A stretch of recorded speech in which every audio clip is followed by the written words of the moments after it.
하나님이 찾으시는 예배자. 여러분, 한 주 안 봤는데도 여러분 보고 싶었습니다. 예. 저만 그렇습니까?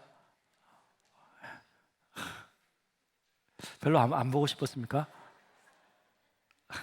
예, 정말 보고 싶었습니다. 예. 여러분, 오늘 우리는 예배하기 위해 모였습니다. 지금 예배 드리고 있습니다. 지금도 수많은 교회들이 이 시간에 예배하고 있습니다. 여러분 중에는 수십 년 동안 주일 예배 드려왔을 것이고 앞으로도 그렇게 하실 것입니다. 여러분, 예배가 무엇이길래, 얼마나 중요하길래 우리는 이렇게 예배하면서 살아가는 것일까? 앞으로 저는 3월 한 달 동안 예배에 대해서 하나씩 요소에 대해서 그렇게 발견할까 합니다. 오늘은 오리엔테이션 시간이고요. 다음 주는 찬양에 대한 이야기, 또 기도에 대한 이야기, 예배 순서에 담겨져 있는 놀라운 중요한 의미들을 살펴볼까 합니다. 성경을 보면요, 하나님께서 우리를 창조하신 목적 중에 하나가 하나님을 예배하기 위함이다, 하나님을 찬송하기 위함이다 라고 말씀합니다. 하나님은 유일하게 예배받기에 합당하신 분이세요. 모든 인간에게 예배받기에 합당한 존재는 하나님뿐입니다. 그래서 사람은 마땅히 하나님께 바른 예배를 드려야 하고, 지금도 하나님은 바르게 참되게 예배하는 자들을 찾고 계세요. 그렇게 성경은 말하고 있습니다. 예배가 무엇이고 이 예배가 얼마나 중요하길래 하나님은 이토록 이 예배자를 찾고 계시는 것일까? 오늘은 좀 구약 시대의 예배 모습을 조금 살펴보기를 원합니다. 그래서 또 예수님께서 하신 말씀을 통하여서 성경에 말하는 참된 예배는 어떻게 드리는 것인지 한번 배워보기를 원합니다. 그래서 오늘 첫 번째 시간이니까요, 단어부터 한번 살펴보겠습니다. 여러분, 예배가 뭘까? 예배라는 단어가 사실은 이 한자예요. 한자인데 예의 예자, 또 절 배자를 써서 예의를 갖추고 잘한다, 그런 의미예요.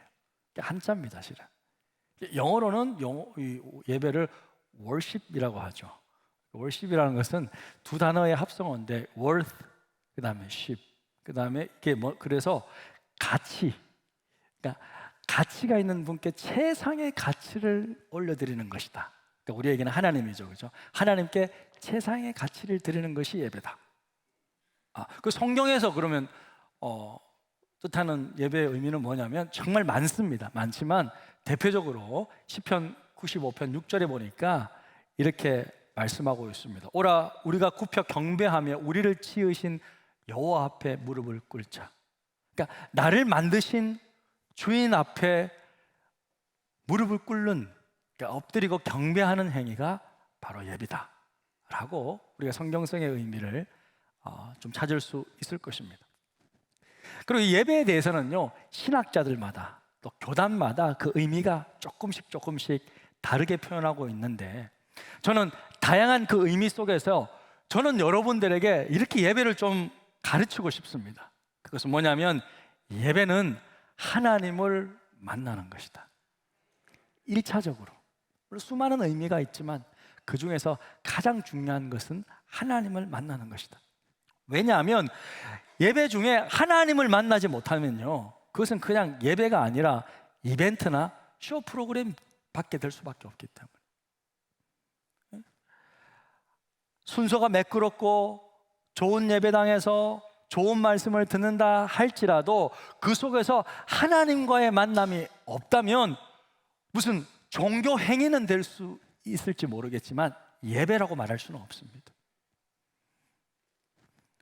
성경을 읽다가 제가 재밌는 거 하나 발견했는데요, 그것은 구약 성경을 보면 에덴 동산에서 죄 없었던 상태에 있는 아담과 하와, 하나님은 첫 번째 인간을 죄가 없이 창조하셨거든요. 죄 없는 아담과 하와가 예배했다라는 표현이 없어요. 좀 신기하지 않아요? 아니, 사람이 예배하기 위해 창조됐다면서요. 에? 그런데 어떻게 아담과 하와는 예배했다라는 표현이 왜 없을까? 저 좀 이해가 안 됐어요. 그런데 예배가 하나님과의 만남이다 라고 우리가 생각을 해보면 이해할 수 있어요. 왜냐면요, 죄가 없었던 그들은 언제든지 하나님을 만날 수 있었잖아요. 언제든지 하나님과 긴밀한 교제를 드릴 수 있었습니다. 그러니까 그들의 생활, 그들이 살아가는 일상 자체가 예배인 거예요. 따로 뭐 예배 시간을 따로 떼어서 들을 필요가 없었어요. 죄가 없으니까, 언제든지 하나님을 만날 수 있으니까. 예? 그래서 성경에서 최초로 예배라는 단어를, 제사라는 단어를 쓰기 시작한 것은 아담과 하와의 자녀들이었던 가인과 아벨 때 시작해요. 가인은 그죠, 곡식으로 드렸고 아벨은 양을 잡아 드렸다는 그런 표현이 나와 있지 않습니까? 근데 그때부터 그들은 희생 제물이 필요했던 거예요. 예물이 필요했던 것입니다. 죄인된 인간이 하나님을 만나기 위해서는, 하나님은 죄가 없으시잖아요. 사람은 죄인이에요, 죄인. 그러면 하나님께 다다를 수가 없는 거예요. 그래서 하나님 앞에 나가기 위해서는 일시적으로 자신의 죄의 문제가 해결받아야 했습니다. 그래서 그때부터 희생 제물이 필요했던 거예요. 예물이 필요했던 것입니다.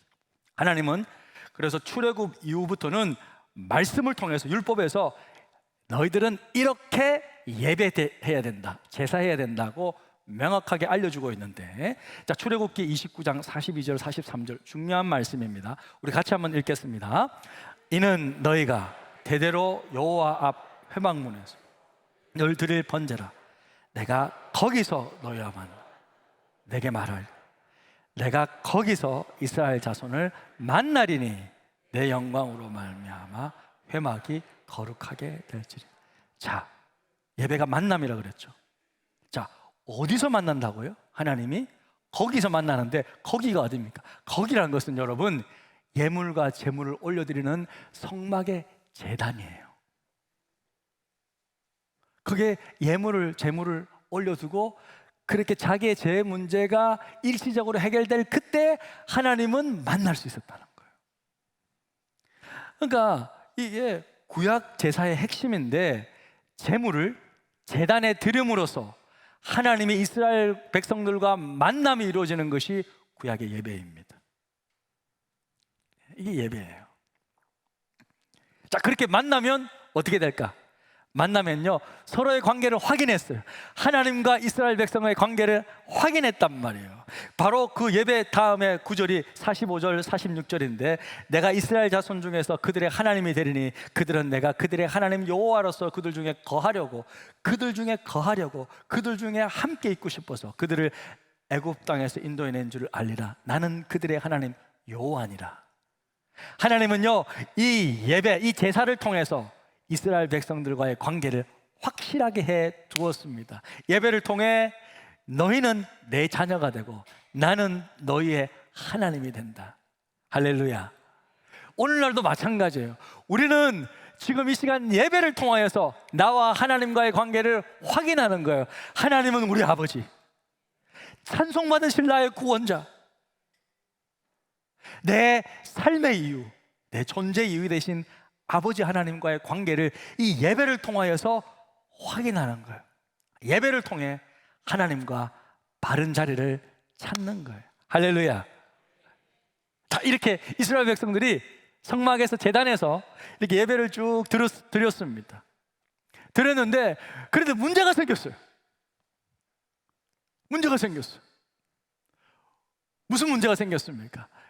문제는 뭐냐면요, 영원할 것 같았던 이 성전이, 그렇게 희생 제사를 드리는 그 성막, 이제 정착해서 성전이 되었죠. 그 성전이 이 바벨로니아에 의해서 예수님 오시기 전 586년 전에 무너졌던 거예요. 아니, 어떻게 성전이 무너질 수가 있단 말입니까? 이것은 심판이었습니다. 하나님의 심판이었어요. 순종하지 않았던 이스라엘 백성들을 그렇게 심판했던 거예요. 자, 그럼 이제 어떻게 예배드려요? 자, 어떻게 예배드려요? 성전이 없는데 어떻게 예배드려요? 제단이 없는데 어떻게 예배드려요, 여러분? 어떻게 예배드릴까? 어떻게 예배드려요, 이제? 그래도 그들은 예배를 드려야 됐는데 어떤 식으로 예배드리냐면 회당을 짓습니다. 회당을 지어서 그곳에서 하나님의 율법의 말씀을 낭독하기 시작합니다. 자기들이 성전이 뺏긴 이유가 우리가 하나님의 말씀을 제대로 몰랐기 때문이야. 우리가 하나님을 잘못 알고 있었어. 그것을 깨달아서 그들이 함께 모여서 말씀을 낭독하기 시작합니다. 그것이 바로 회당입니다. 회당에서 하나님의 율법을 낭독하고 말씀을 배우기 시작합니다. 그게 회당 예배인데, 자, 회당은 뭐냐면 친교와 사귐, 나눔과 배움을 목적으로 모이는 새로운 공동체가 바로 회당인데, 지금도 유대인들은 성전이 없잖아요. 어디서 모여요? 안식일 날, 금요일 밤부터 토요일까지 회당에 모여서 예배드려요. 지금도 구약의 율법을 낭독하고 이사야서를 낭독하고 그러면서 예배드리는 거예요. 자, 정리해 보겠습니다. 자, 구약의 예배 형태는요, 이렇게 두 가지 모습이 있습니다. 자, 첫 번째는 뭐였죠? 성전에서 희생 제물을 드림으로써 내가 죄의 문제가 해결받아서 하나님을 만나는 것, 그것이 성전 예배예요. 자, 그 다음에 성전이 없을 때는 어떻게 됐죠? 회당에서 성경 말씀을 낭독함으로써 하나님을 알아가는 것, 그것이 회당 예배입니다. 예수님은, 신약에 보면 예수님은 이 두 가지에 다 참여하셨어요. 예루살렘에 가서 성전에서 가셔서 예배드렸고, 회당에 가서 율법사들과 말씀도 낭독했어요. 한 번은 예수님이요, 성전에 가서 매매하는 자들을 팍 발로 엎으시면서요, 성전을 청결케 하셨어요. 또 한 번은요, 율법사들과 논쟁하면서 그들의 잘못된 가르침을 깨우쳐 주셨어요. 그래서 예수님은 성전 예배와 회당 예배 모두 참석하셨다는 것을 알 수 있습니다. 자, 그 예수님께서 모든 것을 다 아시고 경험하신 그 모든 구약의 율법을 다 종합해서 오늘 예배가 무엇인지 딱 알려주시는데, 그 말씀이 요한복음 4장 23절 24절입니다. 큰 소리로 함께 읽겠습니다. 아버지께 참되게 예배하는 자들은 영과 진리로 예배할 때가 오나니 곧 이때라. 아버지께서는 자기에게 이렇게 예배하는 자들을 찾으시느니라. 하나님은 영이시니 예배하는 자가 영과 진리로 예배하라. 자, 이 말씀은 참되게 바르게 예배하는 것이 무엇인지를 선명하게 알려주는데요, 참된 예배는 어떤 예배인가? 자, 참된 예배는 어떤 예배인가? 참된 예배라는 것은요, 첫 번째로요, 성령 안에서 하나님을 만나는 예배예요. 이제 우리는 성령 안에서 만나는 예배. 자, 23절 24절에 보니까 아버지께 참되게 예배하는 자들은 영과 진리로 예배한다. 그러니까 영과 진리, 따라해 봅시다. 영과 진리. 영과 진리. 자, 하나님은 영이시니 예배하는 자가 영과 진리로 예배해야 된다. 자, 첫 번째, 영으로 예배해야 된다는 거예요. 참된 예배는 영으로 예배해야 된대. 왜? 하나님은 영이시기 때문에 먼저 영으로 예배해야 된다는 거예요. 사람은 어떻게 돼요? 사람은 육신이 있어요. 사람은 육신에다가 안에 영이 있단 말이야. 근데 이 육신은 흙으로부터 나왔어요. 영은 하나님으로부터 왔어요. 자, 그래서 하나님을 만날 때는 어떻게? 내 영으로 만나야 돼, 만나신다는 거예요. 하나님을 만나러 예배하러 왔는데 아직까지도 육신적인 생각, 내 육신의 자세로 나아가면요, 하나님은 여기 영이신데 내가 육신으로 나아가면 만날 수 있어요, 없어요? 못 만나는 거예요. 그럼 어떻게 하나님을 만나야 돼요? 영으로 만나야 되는 거예요. 하나님을 예배할 때는 영으로 나아가야 돼요. 그러니까 영은 뭐냐? 여기서 영은 예수를 주로 믿을 때 하나님으로부터 받은 성령을 의미하는 거예요. 그러니까 사람은 반드시 성령으로 예배해야 된다. 성령으로 예배하지 않으면 하나님을 만날 수도 없고 예배도 아닙니다. 우리는요, 예배를 생각할 때 예배 스타일을 생각해요. 나는 장로교 예배 스타일을 좋아해. 장로교, 한국에서는 장로교가 많지. 장로교가 최고지. 아니야, 나는 오순절 순복음 예배가 좋아. 예배는 뜨겁게 드려야지. 박수도 막 치고 말이야. 북도 좀 치고. 나는 순복음 스타일이 좋아. 어떤 사람은 나는 장년 예배, 나는 청년이라서 나는 청년 예배가 좋아. 어린이 예배가 좋아. 나는 그래도 전통적인 예배 스타일이 좋아. 아니면 나는 현대적인 예배가 좋아. 자, 이런 스타일을 생각해요. 찬양을 많이 하는 것이 진짜 좋은 예배다. 아니, 말씀을 잘 쪼개는 예배가 좋은 예배다. 그렇게 스타일을 생각하고 있는데요, 하지만 여러분, 예배는요, 장소나 어떤 조건이나 형식이나 방법의 문제가 아니라는 거예요. 하나님은 교파에 따라서 다르게 반응하시는 분이 아닙니다. 어떤 특정 예배를 선호하시는 분도 아닙니다. 다양한 예배 형태는요, 주로 모인 사람들이 만든 문화적인 상황에서 나오는 거예요. 젊은이들은 현대적으로 드려야 돼요. 찬양을 많이 하고. 제가 미국에서 젊은이들 교회 개척했는데요, 찬양 기본적으로 1시간 이상씩 했습니다. 설교 말씀도 1시간씩 들어요. 기도도 1시간씩 한다면 최소한 예배 시간이 한 3시간 뭐 이렇게 넘게 했단 말이에요. 처음에 막 4시간, 5시간 한 적도 있어요. 근데 어른들 불러다가 4시간, 5시간 예배한다고 생각해 보십시오. 아무도 안 했을 걸요. 다시는 오나 봐라 내가 진짜. 다시는 오나 봐라. 절대 안 온다 내가 지금. 네. 어른들은요 그렇게 막 뛰면서 예배하다가 다리가 후들후들 걸려가지고 예배 못해요. 그거는 이 스타일이란 것은 그냥 문화적인 것입니다. 근데 이게 예배가 핵심이 아니라는 거예요. 그럼 예배에 있어서 가장 중요한 것은 무엇인가? 예배의 핵심은 성령으로 드리는 거예요. 할렐루야. 성령으로 나아가야지만 하나님을 만날 수 있기 때문에. 그래서 여러분, 예배라는 단어를 쓰려면요, 예배는 예수님을 주로 믿고 거듭난 성령이 있는 사람만이 드릴 수 있는 거예요. 우리가 소위 열린 예배라고 그래서 좀 이렇게 형식에 구애받지 않고 찬양하고 이렇게 간단한 인사말을 하는 열린 예배 형태가 있을 수 있습니다. 그래서 예수 믿지 않는 분들도 초청해서 예배를 드릴 수 있지만 그것은 예배를 드리는 게 아니에요. 그냥 예배를 보는 것입니다.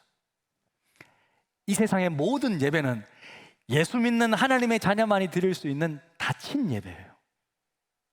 형식은 열린 예배 형식을 취할 수 있을지는 모르겠지만 여러분, 모든 예배는 닫힌 예배입니다. 예배라는 것은 예수 믿는 사람만이 드릴 수 있는 축복이고 특권이라는 거예요. 아무도 예배를 드릴 수 없습니다. 여러분, 오늘 본문에는요, 여자랑 예수님이랑 한 여자랑 예수님이랑 대화하는 장면이 나오는데 이 여자는 원래 남편이 5명이 있었어요. 어떤 생각해 보면 이 여자는 자신의 육신적인 만족을 위해 사는 사람처럼 보입니다. 하지만 실은 마음속에요, 하나님을 갈망하고 있었어요. 그래서 예배를 좀 제대로 드리고 싶은 마음이 있었던 것 같습니다. 그래서 너무나도 뜬금없이 예수님께 이런 질문을 하는 거예요. 20절, 우리 조상들은 이 산에서 예배했는데요, 당신들의 말은 예배할 곳이 예루살렘에 있다 하더이다. 자, 이 산이라는 것은 야곱이 있는 그 베델을 말하는 거예요. 그런데 유대인들은 예루살렘에서 예배드린대. 자, 이 질문에 예수님이 이렇게 대답합니다. 자, 21절, 예수께서 이르시되 여자야, 내 말을 믿으라. 이 산에서도 말고 예루살렘에서도 말고 너희 아버지께 예배할 때가 이르리라. 자, 이게 뭐예요? 사람들은 예배 장소, 뭐 시간, 전통 이런 것을 중요하게 생각하지만 예수님은 그것이 중요한 게 아니라는 거예요. 무슨 전통이 중요하고 장소가 중요한 게 아니라는 거예요. 그럼 뭐가 중요해? 뭐가 중요하냐면 예배는 오직 예수를 믿고 성령을 받은 사람이 영으로 드리는 것이 예배다라는 거예요. 사랑하는 성도 여러분, 그래서 이 예배가 얼마나 우리의 특권입니까? 이 예배는요, 우리만 드릴 수 있는 거예요. 그래서 예배는, 참된 예배는 영으로 드리는 것이다. 자, 두 번째, 참된 예배는요, 진리를 통해 하나님을 알아가는 예배예요. 자, 첫 번째는 성령으로 하나님을 만나는 예배고, 두 번째는 진리를 통해 하나님을 알아가는 예배입니다. 자, 예배를 하나님과의 만남이라고 우리가 생각해 본다면 만남의 목적이 뭐죠? 자, 여러분은 사람을 왜 만납니까? 만남의 1차적인 목적은요, 서로를 알아가는 거잖아요. 네? 만났는데 늘 뭐 서로를 알아가는 데서 깊은 이야기를 하지 못하고 늘 뭐 그냥 겉모습만 이야기를 한다면 제대로 된 만남이 아니잖아요. 그런 만나면 지속적으로 이루어질 수 없습니다. 만남이 지속될수록 내면의 깊은 마음을 서로 통하는 것이 필요합니다. 하나님과의 만남인 예배도 마찬가지예요. 처음에는 예배 왔어요. 좀 낯섭니다. 익숙하지 않습니다. 참 새롭네. 하지만 점점 예배를 드리면서 말씀을 통해서 하나님을 알아가야 된다는 거죠. 네? 그래서 여러분, 우리가 참되게 예배하기 위해서는요, 반드시 말씀을 경청해야 됩니다. 할렐루야. 말씀을 들어야 돼요. 제가 아무리 설교를 못하더라도 여러분 말씀을 들어야 돼요. 제가 하나님의 말씀을 전하고 있다면 잘 들어야 됩니다. 바르게 들어야 됩니다. 너무 피곤하면 조금 이렇게 주무실 수는 있습니다. 저도 생각해 보면요, 저도 회중일 때가 있었잖아요. 저도 청년 시절에 또 학교 다닐 때 우리 중고등부 시절에는 예배를 드리는데, 우리는 그때만 해도 우리 중학생 이상은 전부 어른 예배에 함께 참여했어요. 그리고 학생 모임은 그냥 모임만 했어요. 예배는 같이 드렸어요. 그러니까 예배 드리는데, 그러니까 할아버지 목사님들이 설교하실 때 나는 열심히 들으려고 드는데 어떻게 돼? 눈이 감기네요. 이렇게 잠이 오더라고요. 그래서 우리 장로님들은 전혀 안 그렇습니다만, 당시에 우리 어르신, 우리 고신 장로님들은 대표 기도를 10분 이상씩 하는 거야. 진짜 10분 이상씩 하는 거야. 그래서 저도 기도하려고 같이 이렇게 딱 손 모으고 기도 딱 하는데, 하다 보면 이제 기도가 한 10분 뒤에 일어나면요, 개운해. 그래서 예배 드리러 올 때는 막 피곤했는데, 예배당을 나가면 막 성령을 받은 게 아니라 막 충분히 자가지고 와 할렐루야. 그래서 나가서 실컷 또 공참에서 놀고. 우리가 잠깐 피곤하면 졸 수 있습니다. 하지만 어떤 분들은 자기 위해서 오시는 분이 있어요. 자기 위해서. 예? 올 때부터 좀 이상해. 저를 안 쳐다보고 이렇게 쳐다보면서 자기 위해 오시는 분들은 저를 좀 시험 들게 합니다. 목사도 시험 드는데. 네, 그래서 여러분, 우리가 예배라고 할 때는 말씀이 중심이 돼야 되기 때문에 우리가 말씀을 바르게 경청해야 됩니다. 진리로 하나님을 알아가는 예배가 예배입니다. 그러니까 여러분, 그래서 우리가 하나님을 알기 위해서 집중하고 노력해야 된다고 저는 생각합니다. 그러니까 참된 예배의 중심에는 늘 바른 말씀 선포가 있어야 합니다. 그러니까 설교는 설교자의 개인의 의견을 말하는 것이 아니라 진리의 말씀을 가급적 회중들에게 쉽게 알기 쉽게 바르게 선포해야 합니다. 하나님의 말씀이 바르게 전달되면요, 하나님의 사랑을 발견할 수 있습니다. 하나님의 위로를 누리게 됩니다. 때로는 하나님의 뜻을 발견하게 돼요. 때로는 하나님께서 나를 책망하는 소리도 듣게 됩니다. 회개가 터지기도 합니다. 이처럼 예배의 중심에는 늘 진리의 말씀이 있어야 합니다. 자, 그러면요, 우리가 좀 정리를 해보면, 구약시대 예배와 지금 예수님께서 말씀하시는 영과 진리의 예배가 어떻게 연결되는지 한번 좀 보시면요, 첫 번째, 성전에서 희생 제물을 드림으로써 하나님을 만나는 이 성전 예배는요, 예수님께서 희생 제물이 되어 주심으로 우리에게 성령을 보내 주셨습니다. 그러니까 영으로 예배를 드릴 수 있게 예수님이 만들어 주신 거예요. 이게 첫 번째 성전 예배와 연결되는 거예요. 두 번째는 뭐예요? 회당에서 성경을 낭독함으로 하나님을 알아가는 이 회당 예배는요, 오늘 진리의 말씀으로 하나님을 알아가는 예배로 발전된 거예요. 할렐루야. 그러니까 지금 우리가 드리는 예배는 그냥 생긴 예배가 아니라 원래부터 하나님께서 우리에게, 사람들에게 말했던 그 예배의 형식이 발전해서 오늘날 영과 진리로 예배하게 된 거예요. 그래서 여러분, 이것을 종합해 볼 때 참된 예배를 드리기 위해서는 마지막으로 딱 한 가지가 더 필요한데요. 이겁니다. 참된 예배는, 우리 같이 한번 읽겠습니다. 시작. 참된 예배는 삶의 변화로 연결되는 살아있는 예배입니다. 예배는 하나님을 만나는 예배고, 예배는 하나님을 알아가는 예배일 뿐만 아니라, 예배는 이 예배당 안에서 머무는 예배가 아니라 우리의 삶으로 실천하는, 적용되는 예배가 살아있는 예배입니다. 로마서 12장 1, 2절은 이렇게 말씀하고 있습니다. 그러므로 형제들아, 내가 하나님의 모든 자비하심으로 너희를 권하노니 너희 몸을 하나님이 기뻐하시는 거룩한 산 제물로 드리라. 이는 너희가 드릴 영적 예배다. 너희는 이 세대를 본받지 말고 오직 마음을 새롭게 함으로 변화를 받아 하나님의 선하시고 기뻐하시고 온전하신 뜻이 무엇인지 분별하도록 하라. 그러니까 영과 진리로 드리는 예배자는요, 예배 시간에만 예배 드리는 것이 아니라 내 삶을 하나님 앞에 드린다는 거예요. 그러니까 예배 시간을 말씀을 딱 들었다면 한 가지라도 변화되고 바뀌는 것이 참된 예배라는 거예요. 그냥 지식으로 그치는 것은 참된 예배가 아닙니다. 그래서 여러분, 그 모든 희생 예배의 중심에는 제물이 있잖아요. 내가 제물이 되어서, 그리고 내가 진리로, 내가 하나님의 진리를 받아서 그 다음에 삶으로 나아가서 내 삶이 한 가지라도 바뀌는 것이 진짜 예배, 참된 예배라는 거예요. 변화된 삶이 곧 하나님께 살아있는 참된 예배가 되는 것입니다. 할렐루야. 자, 여러분, 구원은 하나님이 사람에게 주신 가장 큰 선물이죠. 그렇다면 하나님이 구원받은 성도에게 주신 가장 큰 선물이 무엇일까요? 그것이 바로 예배입니다.